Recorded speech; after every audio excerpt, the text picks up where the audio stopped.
Hi hello welcome back to my channel. ഇന്ന് നമ്മൾ വയ്ക്കാൻ പോകുന്നത് നോ മസാല ചിക്കൻ ആട്ടോ. അതിന് വേണ്ടത് ചെറിയുള്ളി, പത്തലമുളക് ചതച്ച് വെച്ചത്. നമ്മുടെ ചിക്കൻ എത്രയാണോ എടുക്കുന്നത് അതിൻ്റെ അളവിന് എടുക്കണം. നമുക്ക് എരിവ് അത്യാവശ്യം വേണമെന്നുണ്ടെങ്കിൽ കുറച്ച് കൂടുതൽ പത്തലമുളക് എടുക്കണം. മൺചട്ടിയിൽ തന്നെ വെക്കണം കേട്ടോ, എന്നാലാണ് നമ്മൾ കറക്റ്റ് ആ ടേസ്റ്റ് കിട്ടത്തുള്ളൂ. അതുപോലെ തന്നെ നമ്മൾ ഇതിനകത്തേക്ക് വെള്ളമൊന്നും ആഡ് ചെയ്യുന്നില്ല. അതിന് വേണ്ടിയിട്ട് നമ്മൾ ഫ്ലെയിം ഓൺ ആക്കിയിട്ട് ചട്ടി വെച്ച് കൊടുത്തു. അത് കഴിഞ്ഞിട്ട് നമ്മൾ എണ്ണ ഒഴിച്ചു. എണ്ണ നന്നായിട്ട് ചൂടായി വരുമ്പോൾ നമ്മൾ കടുക് ഇടണം. ഇതേ സൈഡിൽ കൂടെ ഋഷിക്കുട്ടൻ പോകുന്നുണ്ട്. ഋഷിക്കുട്ടൻ നോക്ക് എന്നെ ഉണ്ടാക്കണേന്ന്. കടുക് ഇട്ട് കൊടുത്തു. കടുക് നന്നായിട്ട് പൊട്ടി വന്നതിന് ശേഷം നമുക്ക് ആ ചതച്ച് വെച്ച പത്തലമുളകും ചെറിയുള്ളിയും കൂടെ ആഡ് ചെയ്ത് കൊടുക്കാം. അത് ആഡ് ചെയ്ത് കഴിഞ്ഞിട്ട്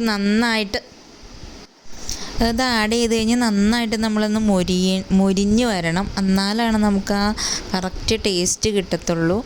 നമുക്ക് ഏകദേശം ഫ്ലെയിം ഒരു ചെറിയൊരു മീഡിയം ഇതിൽ വെച്ചിട്ട് വേണം ചെയ്യാൻ. ഒത്തിരി ഫ്ലെയിമിൽ വെക്കരുത്, അന്നേരം പെട്ടെന്ന് കത്തിപ്പോവും.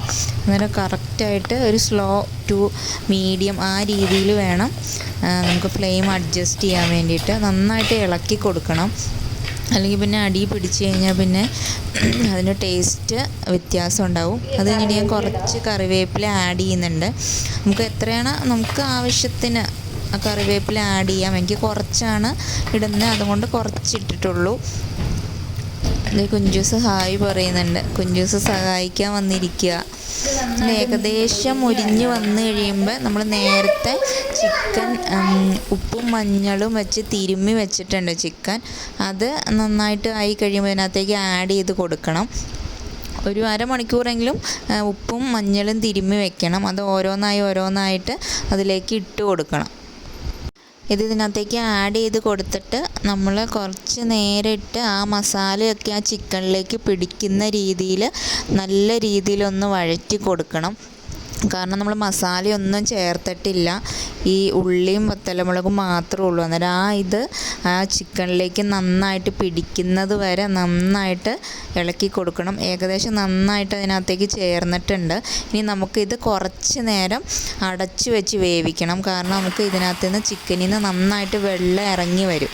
ആ വെള്ളത്തിൽ കിടന്ന് വേണം ചിക്കൻ നന്നായിട്ട് വെന്ത ആ മസാലയൊക്കെ നന്നായിട്ട് പിടിക്കാൻ വേണ്ടിയിട്ട്. നമുക്കൊരു 5-10 മിനിറ്റ് നേരം അടച്ച് വെച്ചിട്ട് അതിൽ നിന്ന് വെള്ളമൊക്കെ ഇറങ്ങിയോ എന്ന് നോക്കിക്കഴിഞ്ഞിട്ട് ആവശ്യത്തിനത് വെള്ളമൊക്കെ ഏകദേശം വെള്ളമൊക്കെ ഇറങ്ങി വന്നിട്ടുണ്ട്. എന്നാലും നമുക്ക് നന്നായിട്ട് അതിൽ നിന്ന് വെള്ളം ഇറങ്ങി വരും. വെള്ളം ഒന്നും ഒഴിച്ചിട്ടില്ല കേട്ടോ, അത് ഇത്രയും വെള്ളം ഇതിൽ നിന്ന് വരും. ഈ വെള്ളം കിടന്നാണ് ഈ ചിക്കൻ ഫുള്ള് വേവേണ്ടത്. ഈ വെള്ളം വറ്റി കഴിയുമ്പോൾ നമുക്ക് ഈ ചിക്കൻ വെന്തു എന്ന് മനസ്സിലാക്കാം. ഈ വെള്ളം ഫുള്ള് വറ്റണം. ഇത് മൺചട്ടി തന്നെ വെക്കണം കേട്ടോ, എന്നാലാണ് ഇതുപോലെ വെള്ളം ഇറങ്ങുള്ളൂ.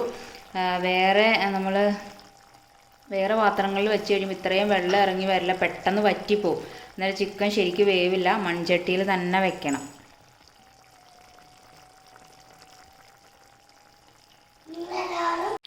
ഇത് വെള്ളം എല്ലാം വറ്റി കഴിഞ്ഞ് ഇതുപോലെ ആവും.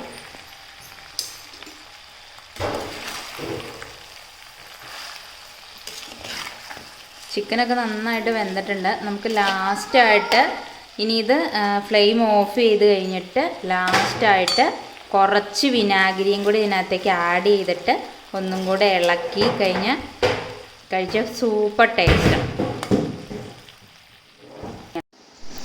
ഞാൻ വിനാഗിരി ആഡ് ചെയ്യാൻ പോവുകയാണ്. ഇത് ഞാൻ ഈ അടപ്പിന് 2 അടപ്പാണ് വിനാഗിരി യൂസ് ചെയ്യുന്നത്. കുറച്ച് പുളി കൂടുതൽ ഇഷ്ടമുള്ളവർ കുറച്ച് കൂടുതലും കൂടെ ചേർത്ത് നമ്മുടെ ടേസ്റ്റിനനുസരിച്ച് വിനാഗിരി ചേർത്തിട്ട് ജസ്റ്റ് നന്നായിട്ട് ഒന്നും കൂടെ മിക്സ് ചെയ്യണം. ആ വിനാഗിരി എല്ലായിടത്തും എത്താൻ വേണ്ടിയിട്ട് നന്നായിട്ട് മിക്സ് ചെയ്തിട്ട് നമുക്ക് കുറച്ച് 2 മിനിറ്റ് ഒന്നും കൂടി ഒന്ന് അടച്ച് വെച്ചിട്ട് നമുക്ക് സെർവ് ചെയ്യാം. നല്ല രീതിയിൽ നല്ല ടേസ്റ്റാണ്. നമുക്ക് ഒരു മസാല ഒന്നും ചേർക്കണ്ട. ചിക്കൻ ഒന്നും ഉണ്ടാക്കാൻ അറിയാത്തവർക്ക് ഈസി ആയിട്ടുണ്ട്.